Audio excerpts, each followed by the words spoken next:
വൈകിട്ട് ദിലീപ് വിളിച്ചിട്ടുണ്ടായിരുന്നു ഇങ്ങനെ പടത്തിന്റെ ഒരു ഓഡിയോ ലോഞ്ച് ചടങ്ങുണ്ട്, 6:30 മണിക്കാണ്. ഒന്നും ആലോചിക്കാണ്ടായിരുന്നില്ല. അവിടെ തന്നെ പറഞ്ഞു ഓക്കെ ഞാൻ അവിടെ എത്തിയിരിക്കും, ഉറപ്പായിട്ട് എത്തിയിരിക്കുന്നു. ഫോൺ വെച്ച് കഴിഞ്ഞപ്പോഴാണ് ആലോചിച്ചത് ചെറിയ ഫാമിലി ഗെറ്റ് ടുഗദർ പ്ലാൻ ചെയ്തിട്ടുണ്ടായിരുന്നു. അത് 7 മണിക്കായിരുന്നു, ഞാൻ 8 മണിക്കത്തേക്ക് മാറ്റി.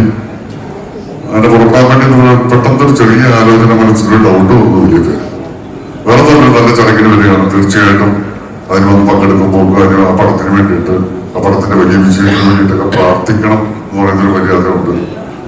പക്ഷെ അവിടെയാണ് പ്രശ്നം. ഈ പ്രാർത്ഥന നമുക്ക് കർത്തരം കഴിക്കാൻ പറ്റില്ലല്ലോ.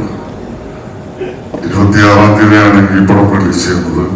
3-ാം തീയതി എന്റെ മകന്റെ പടം നടികൾ റിലീസ് ചെയ്യുന്നുണ്ട്. അപ്പൊ ഇതിനു വേണ്ടി പ്രാർത്ഥിച്ചാൽ അത് കുഴപ്പമാകുമോ എന്ന് പറയുന്നൊരു ടെൻഷൻ കുറച്ചു നേരത്തിനുണ്ടായി.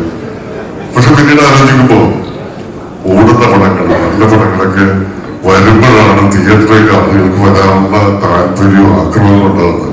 ഇപ്പൊ തന്നെ നമുക്ക് മലയാള സിനിമയുടെ പുഷ്കര കാലഘട്ടം എന്ന് തന്നെ പറയാം.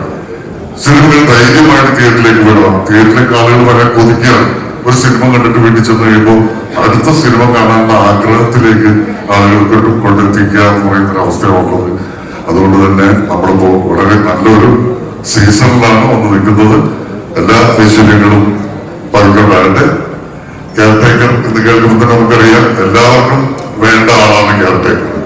എന്നാൽ എല്ലാ കുറ്റങ്ങളും കേൾക്കേണ്ടി വരുന്ന ഒരാളാണ് കെയർടേക്കർ. ഒരു പടത്തിന്റെ പേര് കേൾക്കുമ്പോൾ തന്നെ നമുക്കതിന്റെ സ്വഭാവവും അതിന്റെ ഒരു വളരെ ഇൻട്രസ്റ്റിംഗ് ആയിട്ടുള്ള വശവും കാണാൻ സാധിക്കുന്നു എന്ന് പറയുന്നതിന്റെ ആ പടത്തിന്റെ വിജയത്തിന്റെ ആദ്യ പടി കയറി കഴിഞ്ഞു എന്ന് മനസ്സിലാക്കലാണ്.